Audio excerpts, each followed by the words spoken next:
When it comes to saving big on tires, do the math at Big O Tires. Start by saving $100 instantly on sets of 4 Big O brand tires with paid installation purchase. Then receive an additional $50 by mail-in rebate on qualifying purchases using your Big O Tires credit card. Add it all up, and you can save as much as $150. The tires you need, the savings you want. Only at Big O Tires, the team you trust. Hurry, sale ends October 13th. For the location nearest you, go to bigotires.com. SportsBeat KC, sponsored by Big O Tires, originated as a Facebook Live after the Chiefs' wild 34-30 victory over the Detroit Lions on Sunday. Herbie Teope, Sam McDowell, Sam Mellinger, and Vahe Gregorian joined me, Blair Kerkhoff, to break down all the big plays, and there were many, as the Chiefs improved to 4-0. Thanks to producers Kathy Liu and Leah Becerra for putting together the show. And if you're listening to us on Apple Podcasts, please give us a rate and review. We'll be back on Tuesday with another episode of SportsBeat KC, where we talk all things sports in Kansas City. Welcome to Facebook Live, Red Zone Extra. I am here with the gang. On the far right, Herbie Teope.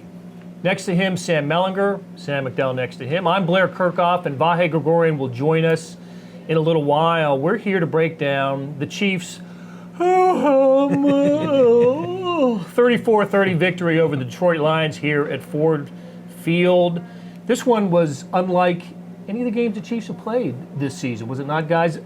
Like the rest of the games, they won, but unlike the games that they have played up until now, had to work a little harder for this one. Lead it off, Sam. Yeah, they had to come from behind. I mean, it's a compliment to their efficiency, right? They haven't been in this situation. I think they've been up ahead 2 scores in every fourth quarter. Yep. Am I right about that? Yep. Yeah. At least 17. And this is the first time that so 3 scores. This is the first time that Patrick Mahomes has had to do that as the Chiefs starting quarterback, as their QB1, of coming from behind in the last minute with a touchdown drive. Last year, they tied the Ravens at the end, and then they won the game with a field goal in overtime. They lost in the last minute to the Rams. They lost in the last minute to the Chargers. They lost to the Patriots twice. And the Seahawks. In last minute or overtime.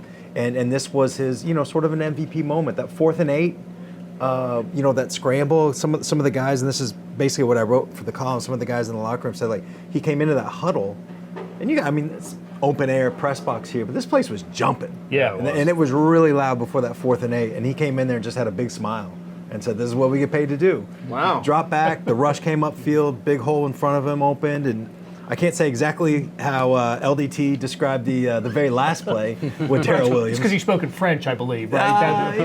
Yes, exactly. Yes. Some people would call it French, but it was great. I mean, it was a really good win for them. I don't know if they needed it, right? They're a good team either way, but it's a useful thing to win a game like that, in that situation. Herbie, your first game covering the Chiefs since 2015, and they didn't give you a 3-score lead in the fourth quarter. No, they did not. You have to have a game story done right at the end of the game, and you had the dual lead on your screen, the Chiefs winning and the Chiefs losing leads on your screen.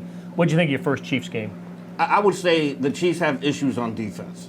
And I know that was the storyline coming into this game. And I know, like Steve Spagnuolo says, we don't know what we have yet. This is a process that's going to take a long time. But what alarmed me was you have Lions running back Kerryon Johnson, who enters this week averaging 2.6 yards per carry. And the guy has a 100-yard rushing game against the Chiefs defense here. And I think that's got to be a concern, because in order to win a game, most teams will tell you got to stop the run first. You want to try to make that offense one-dimensional. But what you faced here with the Lions team here was a balanced Lions offense. So you couldn't take away one weapon and focus on all the other areas. But giving up 100-plus yards to Kerryon Johnson, to me, was a big concern. Major kudos, though, for them to have that resiliency to overcome the adversity of the beginning of the game. I mean, they were struggling. Yeah. And watching Patrick Mahomes from afar, the throws that he would make deep, you just didn't see that today. He missed a lot of open throws, but they were able to overcome that. So I think this is a quality Chiefs team, but you got to be able to stop the run. All right. So, hey, send us your questions and comments. We'll get to as many questions as we possibly can. Sam McDowell, you wrote about this, right? It was not the the best effort. Maybe that's a wrong way of describing it. It ends up being a hell of an effort. Yeah. But they made mistakes that we hadn't seen them make in the previous 3 games. I believe this game went without a touchdown pass by number 15 for the first time this season. First time in 346 days. He's played a game and not thrown a touchdown. 3rd time in his career, but also I think the first time that he didn't throw a touchdown pass or score a rushing touchdown. So no touchdowns responsible for, and yet he was responsible for just about everything. But anyway, you ended up writing about, they kind of gutted one out and gritted one out. Yeah, I mean, sort of the theme of that was we all know that this team is tough, and I think maybe you could even say in some cases impossible to beat when they're at their absolute best. And today I thought we found them at potentially their worst, and they still won a game against an undefeated team on the road. You look at all the numbers, I mean, they gave up over 6 yards of play today. Like you mentioned, Mahomes hadn't thrown a touchdown, didn't throw a touchdown for the first time in almost 350 days. They fumbled the ball 3 times in 10 minutes. And the Lions recovered all 3 of them. The defense twice did not give up points there. So, and I agree with Herbie, the defense didn't have a great day, but they played really well with their backs against the wall and on a back-to-back possessions there. And, but what struck me was an exchange you and I, Blair, had today that shows just how good this team is, because at one point, Mahomes overthrows McCole Hardman, and it was so bizarre to see him just misfiring a pass that I have you pull out your binoculars and see if there's a conversation going on the sideline, because it's inexplainable just for him to misfire a pass. There has to be a reason behind it, and you and I are sitting here trying to figure out McCole Hardman must have screwed up because it's so unusual. Right. Well, you had your binoculars on the Mahomes camp, and there's coaches around him, and I was looking at Hardman. There were coaches around him. Something had to happen. Yeah, that's right. It's against the universe, the laws of nature, and everything. In this game, the Chiefs trailed 10-0, 13-10, 23-20, and 30-27. So that shows a little bit of resiliency on this team, does it not? Absolutely. So I agree with you, Herbie, about the rushing defense was not up to snuff. But that rushing defense I gave it a passing grade when I have to do the report card because of one play.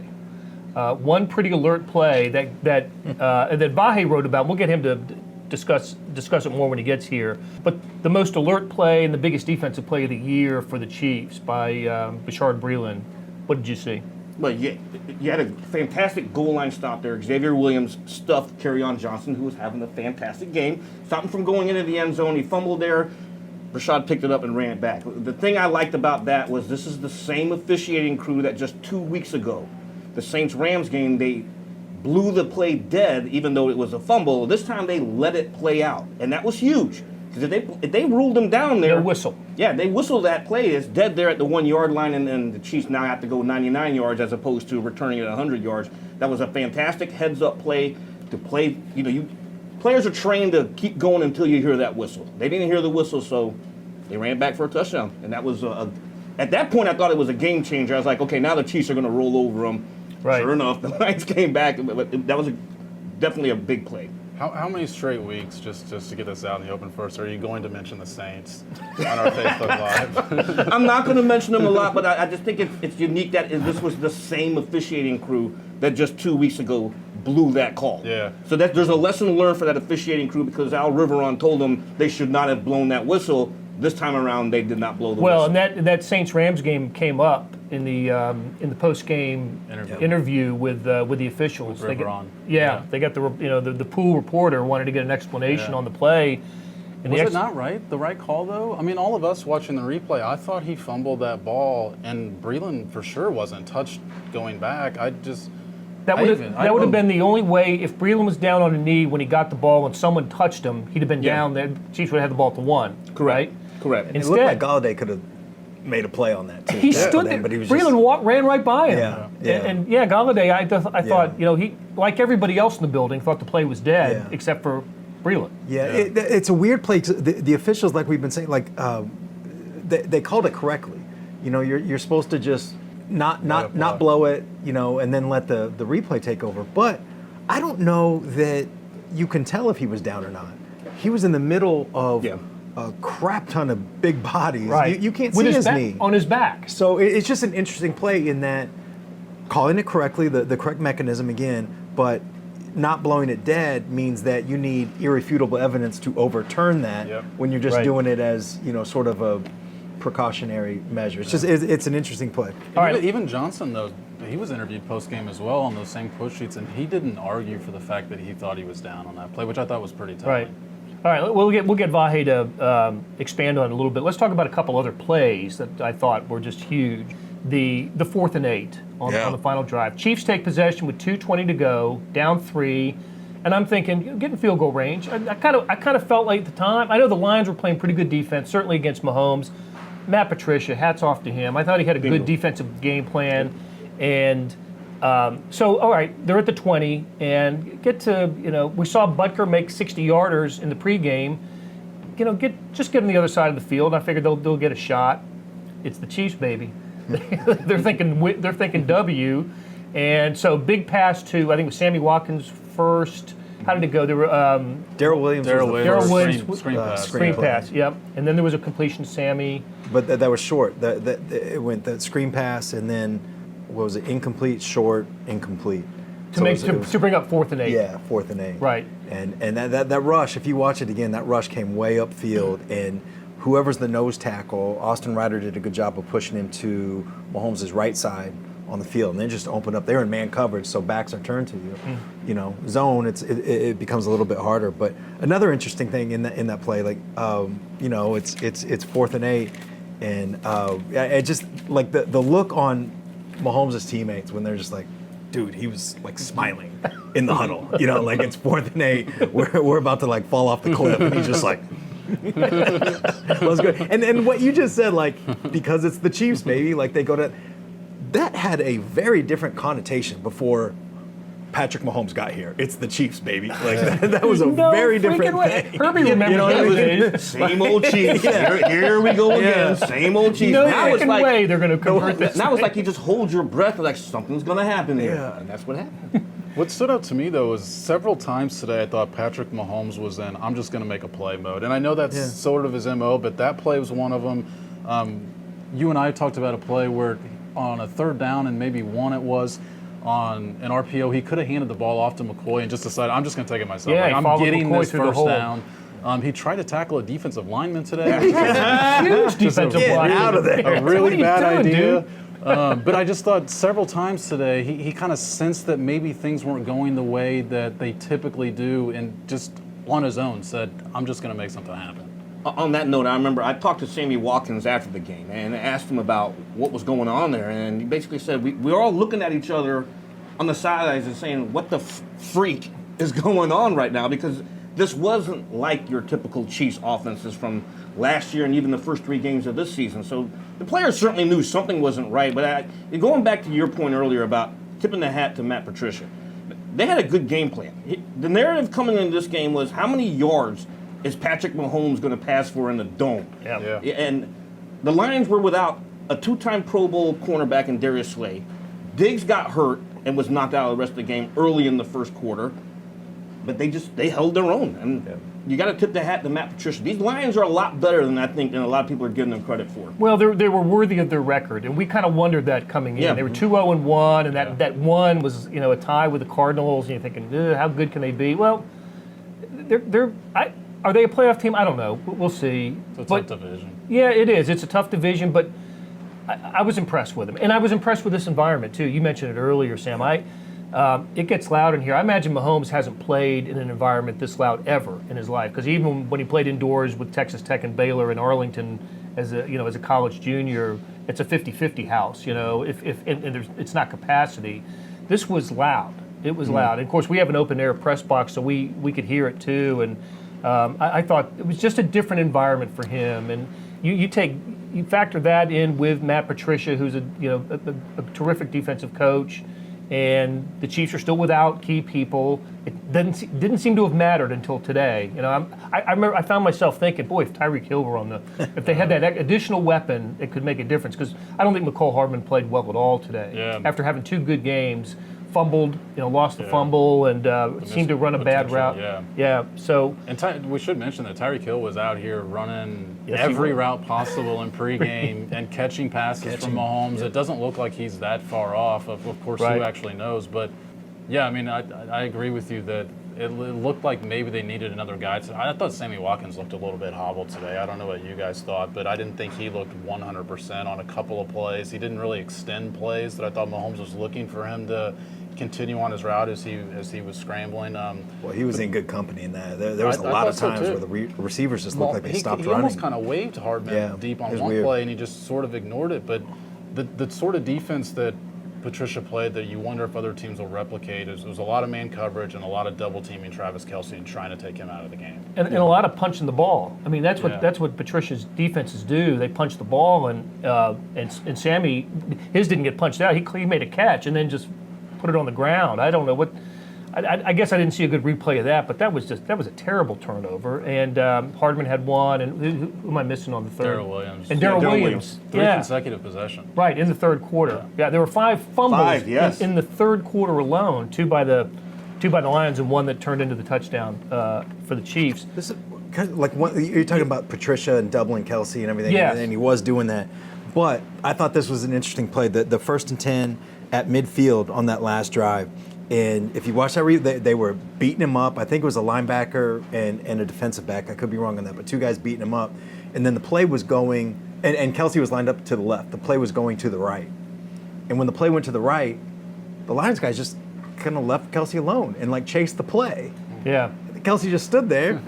Hey, dude. And it was the easiest 18 yards in the middle of this chaotic moment. It was a good game plan, but you gotta, stay on the guy. He's still there. He's still there. Similar to what happened on the play that you wrote about, Blair.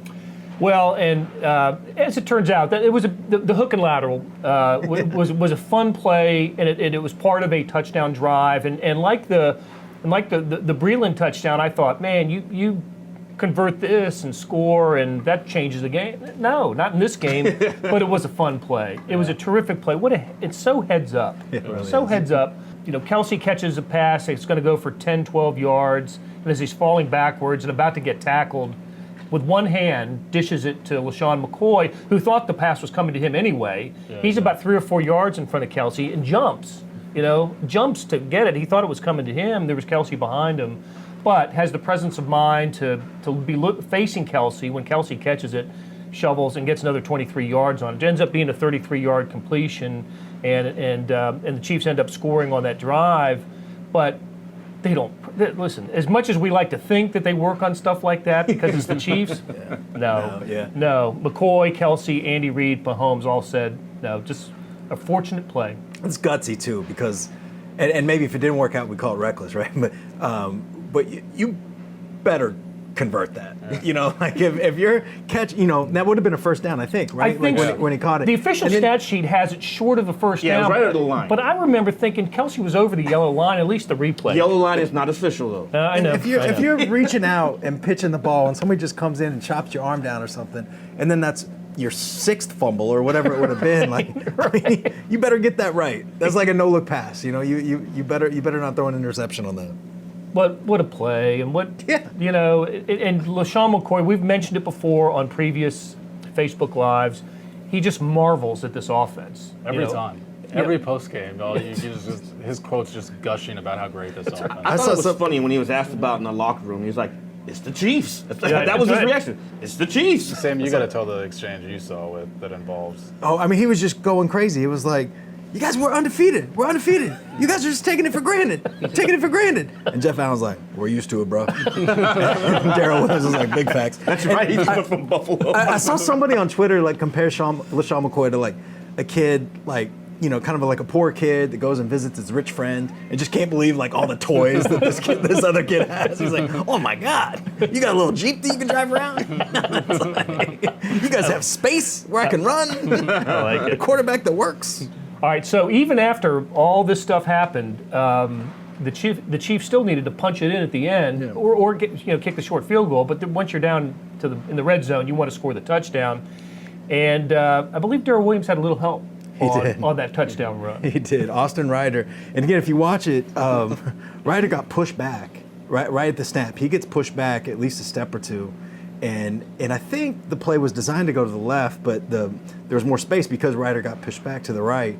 And as soon as Williams kind of got in front of him, and he went straight ahead, right between LDT and Mitch Schwartz, and was met by the middle linebacker right at the line of scrimmage. He may have been over. I'm not sure. Like, it was like 50-50. And then Ryder, like, just gets this Teen Wolf second win where he just shoves down the nose tackle and just goes boom, just blasts Darrell Williams right here in the ribs. Actually said after the game that he felt bad. He apologized and said he'll buy him a case of beer because he hit him so hurting the guy. Yeah, he should buy you a case of beer. Right. Pushed him into the end zone. Right. Just to kind of expand on that, though, I thought there was a bizarre sequence of plays that led up to that. If the Lions don't call timeout twice, I don't think the Chiefs can run there. Now they're in a much more uncomfortable spot having to pass the ball.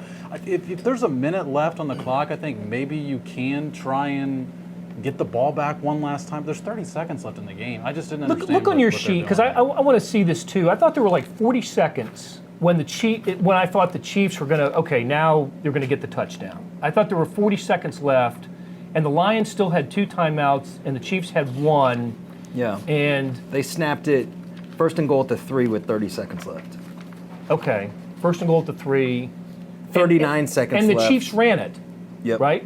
So if the Lions don't call a timeout, the Chiefs are kind of in scramble mode. They had a timeout. The Chiefs right? did. They had one. Right. And Andy Reid was sprinting down the sideline trying to call that timeout. Yeah, he was. And then, so I actually thought that the Chiefs had called timeout. Turns out they had 1 left, and it was because Detroit had called it. But my point is, if they let the Chiefs call timeout there, yeah, there's the same amount of time on the clock, but you wonder if they're comfortable running the ball. And they got around it twice. Right. They got to try it twice. We're sitting next to Adam Teicher, and Teicher's thinking the Lions need to let the Chiefs score. I was going to say that same thing. Yeah. That's what you thought might be possible if they were calling timeout, that was the back end of that to get it back with 40 seconds to go. It worked for Patricia's former boss in New England. Yep, it did. Score. Yeah. It did. So, interesting kind of sequence of events at the end. But the touchdown gave the Chiefs a lead. There was no, I'm trying to think, but Detroit got to midfield, right? Mm-hmm. They got the kickoff. They got to midfield. It had 2 Hail Marys. They got to the 42. Right, 2 Hail Mary attempts.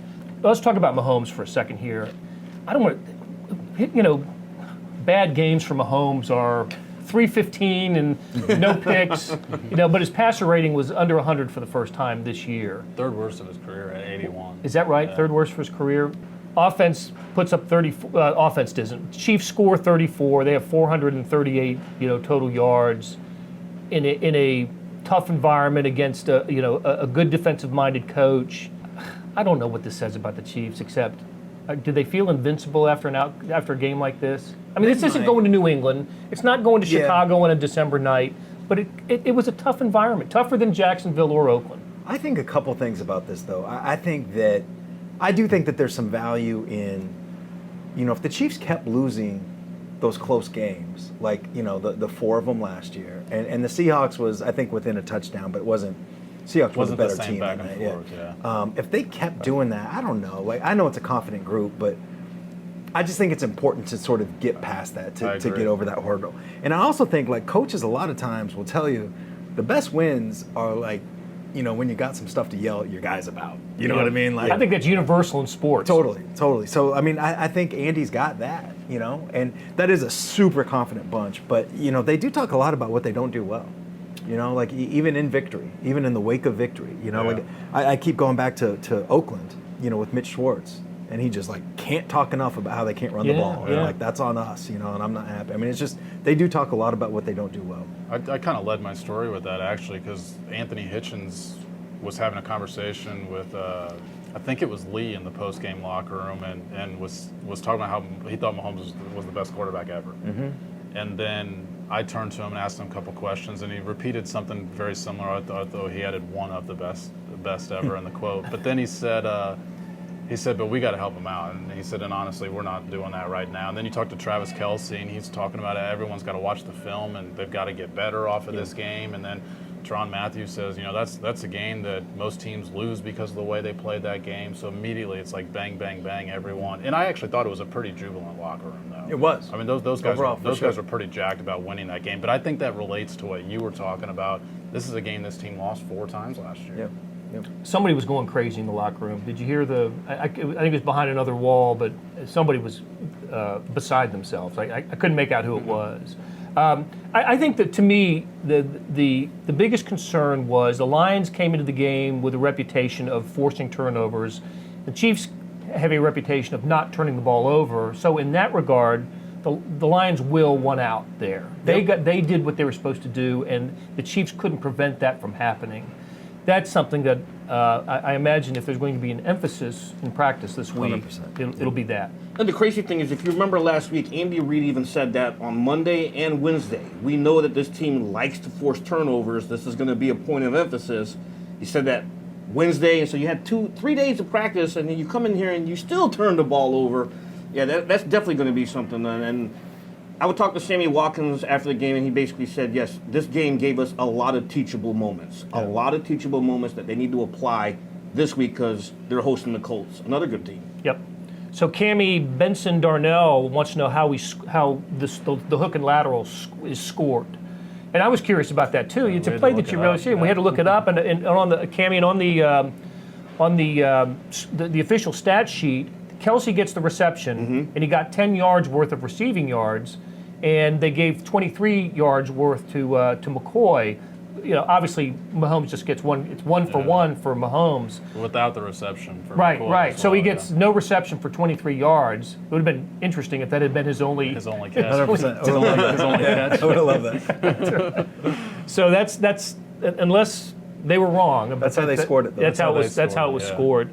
I tell you what, Josh, Jacob Callaway makes a good point that quietly, a really terrific game by Travis Kelce today. Didn't drop anything. Yeah. Did he catch all of his targets? I don't remember. I don't remember if he caught all his targets, but I know he had 6 catches for something like 87 yards, and it was quiet. 7 of 8. 7 of 8? Okay. It was a quiet 80 Even when they had him single covered, they were underneath on coverage. Mahomes, a lot of passes to Kelce, had to throw those passes just right to loft it over a defender and then get to him. And I think what we take most for granted about Kelce is he's so good after the catch at still getting 5-6 extra yards can be a big difference sometimes. That story I wrote on Matt Patricia's reaction to Kelce, he even said that. Yeah. His ability to make plays after the catch was something that they wanted to be aware of. You guys remember when he had kind of fumbleitis when he first came into the league? Yeah. You know, he was, just wasn't trustworthy with the ball after the catch, and now I can't remember the last time he's been sloppy with the ball. Similar to a Hall of Fame tight end that played for the Chiefs that had fumbleitis, Yes. and drops and all that stuff, and then cleaned it up. He's incredible. Now, would you go as far as saying second most important player on that offense? Yes. And I'm going to say yes simply because Andy Reid's offenses, traditionally, their first primary read for the quarterback is the tight end position. And Kelce was one of the first players they brought in when Andy Reid showed up. His history throughout the West Coast offense shows that he likes tight ends. So you can't lose Mahomes, obviously. He's number 1. You cannot lose Travis Kelce, number 2. I don't know who would be looks like Tyreek Hill, yeah. but it's hard to make that argument for Tyreek when they're 4-0 and scoring 30 whatever I points. think his argument was diminished by the way that they've played without him. Yeah, the argument, Tyreek is so unique. And, he's so unique. That's a dumb thing to say. But, he stretches the field. He is such a good fit for Mahomes, for that quarterback's unique talent. Yeah. And that's the argument, I think. Tyreek might be a better fit for Mahomes, and Kelsey's a better fit for Andy Reid, like you're just saying. But, they're both really important. You know what I mean? No, for sure. I thought he was just big. He just came up. He was great. Every He was time terrific. he was needed today, he came up big. So. He's really you just talked about when he was fumbling the ball. He's also improved as a blocker too, I think, over the last few years. Downfield, he gets after it. Yep. They had him staying in a couple times, more times I think than usual today in pass pro. Yep. There's a reason why Matt Patricia called him the most complete tight end in the league now that Gronkowski's gone. Right. Yeah. Brian LeBurge asks about Mo Claiborne. And interesting, we didn't think much about him, but he will be in the Chiefs' facility on Monday for the first time this year after serving the 4-game suspension. And it would actually be Tuesday. Is it Tuesday? Yeah, because you have to wait for Monday Night Football game to be over. There you go. That still Do you falls really, in even week if you 4. don't play? Yes. See, It's the week. That's why we hired. That's why this guy's here. Former NFL Network star Herbie Teope. I thought Charvarius Ward did not have a good game today. We'll see what the film says, but I just, at first blush, I didn't think Ward played well. But it's going to take Mo Claiborne a while if he hasn't been working with the team, only, 3 weeks of training camp or something, not even that, 2 weeks of training camp perhaps. But help is on the way at the cornerback position. He'll play Sunday, I would assume. You think? I don't not know that. much. I would assume I they agree would with work Sam. him in. I don't think he's going to play a lot because it's like you said, Blair. You can't miss that much time. And of course, the Chiefs are also transitioning from a 3-4 to a 4-3. Mo Claiborne played with the Jets last year, and the Jets run a 3-4. So it's going to be interesting to see how he is worked in. But I have to agree with Sam here. I don't think he's going to start. Yeah. You got your goal here work is him in to slowly. work him in slowly and see where he is physically and where he is mentally in picking up the playbook. So whose snaps do you think he gets then? I just don't think it'll be that many in the beginning. But I mean, Ward is the kind of On the bottom guy. outside Yeah. for sure then? I Yeah. would think. Yeah. I would think. Breland, we've He stayed. agreed, absolutely. Not only He's an alert played so play, well. he's played well, and Kendall Fuller, was it today? Was he going to sack today, or was it last week? I He can't was remember. about to get a sack, but then since Chris Jones knocked the ball loose on that, right. he got Right. credit for the sack because it was a fumble. 3 sacks today. That's pretty For a guy decent. that hadn't been sacked the last 2 weeks. That's right. either, yeah. Detroit's done a good job protecting Stafford, and Chris Jones got him. Who were the other ones? The one early, I mean, that was a 4-point sack, because Yeah. there was 3rd and goal. And was that That's Okafor? Oh, that's right. Okafor. Yeah, Right. early. Right. That was 3rd and goal. That was Right. a good sack. He But got- also, I mean, cornerbacks, it's part of the position, right? Like, you get noticed when you screw up or whatever. But, on that 3rd and goal where they saved 4 points, that was a coverage sack. There just wasn't That's anybody right. open. That's So, right. They technically they gave hold up. him 4 sacks because they gave Noddy the sack on the ball where That's Matt right. Stafford's trying to switch the hands, and Right. then The Honey Badger. of course, the Teron Matthew big 3rd down play, probably Huge. the biggest play he's made in the 4 weeks here in Kansas was great. City. Absolutely. That was a great 14-yard sack, was untouched, just found the right gap and blasted but through timed it right. I mean, Absolutely. he disguised his blitz really well, and we've been told that this guy's really good in different spots beyond just Yeah. coverage and playing the safety position. That was an example of Yeah. probably the best example we've seen of it so far. That was a 3rd down, too, right? Yeah, it was third down forced him play. to punt. Yep. And in a spot on midfield to where the Lions were trailing at that time, and you wondered, might they go for this if they just get it? I think it was 4th and 5, 4th and 6, and you wondered they get just a couple that could be in. I mean, he takes them right out of that decision. David Van Zant wants to know how we would grade the offensive line play today, and Jamison Hills thinks the O-line's a problem. I talked to Mitchell Schwartz after the game, and he mentioned he thought that he did not play well today. And Mitchell Schwartz is the rock of that offensive line. sure. I think coming into today, and you might know this, I think he was the top-rated tackle, left or right tackle in all of football by Pro Football Focus. So when he doesn't have a good day, it's probably not a good sign for your line as a whole, because that's the guy you really think we don't have to worry about that side of the field. Offensive line is one of the things that, I just want to watch it again before Yeah. saying anything. But I will say, Mitch is just merciless on himself. Yeah, I agree. I mean, I don't think that guy's ever said, I played really well. Like that guy. And he grades really well. Yeah, right. Typically Exactly. grades very well. Exactly. I don't know. I thought they were okay. And I don't know. Maybe that last play is just He in my didn't head, get but, sacked today. Literally, an offensive lineman pushed the running back across the goal line for the winning touchdown. I mean, that's pretty good. That's right. Mahomes did not get sacked today. Yeah, right? didn't get he sacked was only today. hit 3 times, Hit 3 times, didn't throw a pick. but he was scrambling a lot. He does. And He that's- did. I mean, his mobility was significantly better today than it has been the last 2 That's a weeks. good point. Because of What the ankle injury, Yeah. right? And it needed to be. Right. It really had needed to be today. point. So There were 3 or 4 third down play. I guess one was technically a 4th down play, but early in the first half, when the crowd's just going bonkers, and Travis Kelce, his first read, like you mentioned, he's double covered on the play, and he's got to scramble. I think it's 25 yards along the right sideline. 2 or 3 plays today. I just don't think he makes the last couple of weeks based on the way his ankle's been. okay, hey, we're going to start wrapping this up. Let's finish it up. Vahe is Did somebody comment we were promised Vahe? Vahe always breaks the promise. No, he's Interesting guy. working on his opus on the Brashad Breeland play. I'm looking forward to reading that. So let's wrap it up with some final thoughts. And Herbie, your first game covering the Chiefs, like I said, since 2015. it was a it was a tight one, tighter than the previous 3 that they played, but they gave you something to write about, didn't they? Oh, absolutely. And it's like Sam mentioned earlier, and both Sams, and even you yourself. This team has a lot of room to grow. I really believe that.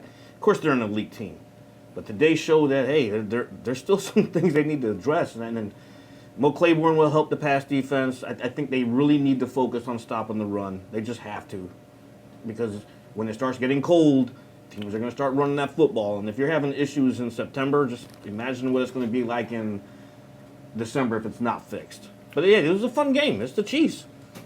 And I didn't say, same old Chiefs. I said, it's the Chiefs. All right, Melly, what you got? We talked about it, but I was just really, I think the resiliency is an important little, sort of a stone that got moved ahead a little bit. And not that they were a soft team or whatever, but they've lost this game. They lost it 4 times. It's a close game right at the end. And to go down there and punch it in with the touchdown, I just thought was an important moment. Yeah. Sam Mack? Yeah, I mean, kind of to build off that, so I won't add too much, but this is a game that they've consistently lost, and like Mellinger pointed out earlier, I just think they had to win one of these games at some point. You look at the tape, and you probably are going to say this team didn't play very well today. You look at the aftermath of what comes next, and I think it's going to help them for the rest of the season. Yeah, I think that's a good point. Not every game is going to be a 3-score lead in the fourth quarter. Yeah. I mean, it always had been until until Herbie Teope showed up. Herbie. Yeah, blame me. I'm gonna cede my final thought to Vahe Gregorian, who has entered the room after fresh off of his column about the Brashard Breeland play. So final thought from Vahe Gregorian. You just hold the We mic. probably should all leave. You only Just get give one him thought. just give him a monologue. Get out of here. In my case, first thought, best thought. What's the question? To whatever you want it to My be. final thought. Yeah, final thought. But again, we were teasing your story about the play. Well, thank you for teasing that. Thanks for bearing with us. Thanks for letting me join up with you, fellows. So we basically just scratched the surface of the play, did the highlights, but you talked to all the particulars. Yeah, most of them. I got a little help from Sam McDowell talking to Xavier Williams, and Xavier actually might have had the best insight about just the absolute sort of chaos of the play, like having no idea who got the ball initially, stopping and starting again on the play. And when you do look at the replay, what's kind of interesting is we realized that the Lions kind of gave up on the play, but at least 3 Chiefs were kind of standing around the ball too. Not, quitting, but just not understanding what was in play. But afterwards, about 3 or 4 guys made a point of saying, never heard the whistle, and that was pretty alert of the officials, actually. That's you've seen whistles blown in plays that look more stopped than that. And then Breeland just swooped in and just did what you do, and you think it's always sort of a little bit of a joke, like they're just going to stride down the field and, I guess you run all the way, but the play's not going to happen. Yeah. Maybe some big high stepping at the end. He didn't do that. So, and really, it did turn the game. I mean, it's a 14-point swing. We don't know they would have scored a touchdown there, but it represents a potential 14-point swing. Looked like that. They just made a big stop in that situation. To ask for a second turnover created right then is pretty huge, right? And we saw a lot of holes in the defense today and a lot of vulnerabilities, but isn't that the statement of the game? And obviously the Mahomes drive at the end is you can't win without it, but it might be a moot point without that sequence at the start of the third quarter. You summed it up well. You did. No, so We can't hear you. I'm going to talk loud enough. So okay, or I'll take this. Thanks. So we're going to get out of here. So thanks to Herbie, Sam, Vahe, and Jill, who's running the show. Thanks a lot, Jill. We're going to. We didn't have coffee tonight. Did you notice that? There was no coffee. We didn't have coffee definitely here noticed tonight. that. Or bottled water. Right. But mostly coffee. We needed the coffee. So Can we have Herbie sing us out while you conclude? yeah, we might. Yes, we will. Need a song? We do. So you think of a song while I remind people that we will have. We'll be with you all week on the sports podcast, the daily sports podcast, Sports Beat KC. This will be on a podcast, and then the rest of the week we'll be talking Chiefs, Royals, maybe some Ned Yost, colleges, So tune in to SportsBeat KC for your daily sports podcast. Herbie, what do you got? Blair, I think our viewers have lost that love and feeling. Herbie. You never close your eyes anymore when I kiss your lips. All right, we're fading out. Thank you. Well done, Herbie. Thanks a lot. Good night. Hey, it's Blair. Hey, we have a special subscription offer for SportsBeat KC listeners, unlimited digital access to the Kansas City Star's award-winning sports coverage. Sign up now for 1 year of Sports Pass for access to all the sports news, features, and columns we have to offer. And it's only $30. That's a 40% savings off our regular rate. For your convenience, your subscription will automatically renew after the initial term at $50 unless you tell us to cancel. A lot of subscription services won't tell you that. They'll just sneak it on there. We just told you. Your subscription helps support the sports coverage of kansascity.com and the Kansas City Star. Please visit kansascity.com/SportsBeatKC offer to get this special offer. And as always, thanks for listening.